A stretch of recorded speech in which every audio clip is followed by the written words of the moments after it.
Sa'yo dayta kay karon mo adata sa Mount Anahawon. Naana day mi dari sa Valencia. Kung asa, dari mi manukad sa among panakyanan padulong sa Barangay Sumpong. Kay didto, gahulat ang isa pa gyud kasakyanan nga among transferan padulong sa Mount Anahawon. Kay dili gid lalim ang agianan didto. Ang amo dayng tumong sa Mount Anahawon kay nami interviewon nga isa ka dato about sa ilang lengguwahe nga ilang gagamiton matag adlaw. Dili lang kini kundi pati na pod sa ilang wika ug kultura. Abot namo sa Barangay Sumpong, nakakita mi ka pamaligya og turon og mga pandesal. So nagpalit sa mi para balo namo dito sa taas para dili mi gutumon.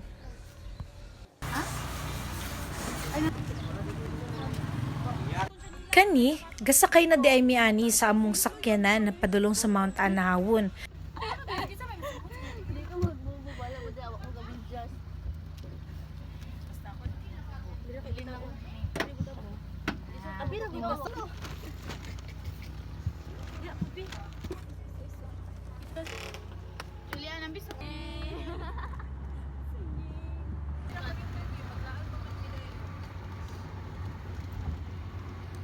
Pagpadulong pa lang namo didto, dili gyud ikalimod ang katsada sa view nga among kakakita.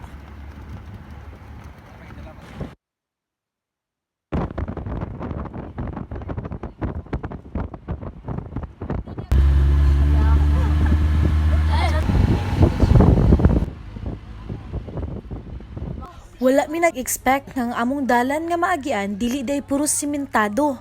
Naapod kini mga lubak-lubak. Pero okay lang, kay pag abot na mo sa taas, grabe yun ka worth it ang tanan.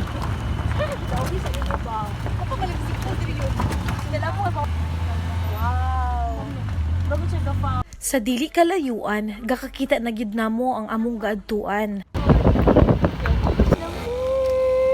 Nawang sa mga nabot. Sa among pag-abot, dili jud mi namangha sa among nakita. Wala na namo gipadugay ang among tuyo. Gi-interview na dayon namo ang isa ka dato about sa ilang mga lengguwahe nga ginagamit matag adlaw. Dito namo nakatunan nga ang wika ug kultura mao ang duwa ka haligi nga nagagilid sa identidad sa matag katilingban. Kung ato susihon, ang wika mao ang yabi sa komunikasyon samtang ang kultura mao ang buhi nga representasyon sa tradisyon, pagtuo ug kinaiya sa usa ka lugar o grupo. Ang pagkakuyog niini nagapakita kung unsa ka importante ang ilang papel sa paglambo sa usa ka lipunan bisan asa nga lugar sa kalibutan. Sa usa ka baryo o syudad, ang wika mao ang pundasyon sa panag-istoryahanay.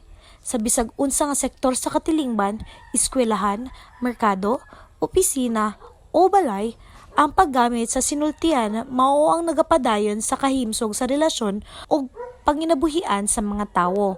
Pinaagi niini, nahimo nga mas sayon ang pag-uban sa komunidad o pagbinayloay og ideya.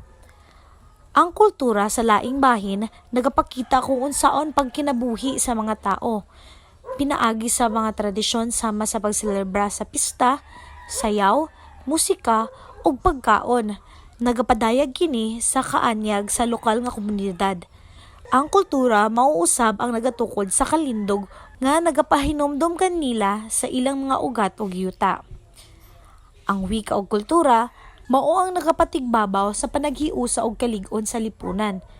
Sa lugar nga among napili, mao ang Mount Anahawon, mas klaro nga napakita kung unsa ka importante ang ilang papel. Halimbawa niini sa mga lumad nga komunidad. Ang paggamit sa lokal nga sinultian og mga pagbantay sa tradisyon mao ang ilang paagi sa pagtipig sa ilang pagkatawo bisan pa sa mga hulga sa modernong kalibutan. Dili mapalaglag ang kahulugan sa wika ug kultura sa bisan unsa nga lipunan. Kini nagalantaw sa kaugmaon samtang nagaduyog sa pagbag-o sa palibot nga nagpabilin sa pundasyon sa kalampusan ug kalinaw. Busa sa among pag-uli, daladala namo ang among nakatunan hilabi na sa wika ug kultura sa lugar nga among giadtuan. Sa pag-adto namo sa Mount Anahawon, dili lang kani naghatag sa amo og kaalam, kundi naghatag pud kini sa amo og dili masukad nga experience para sa amo mga estudyante.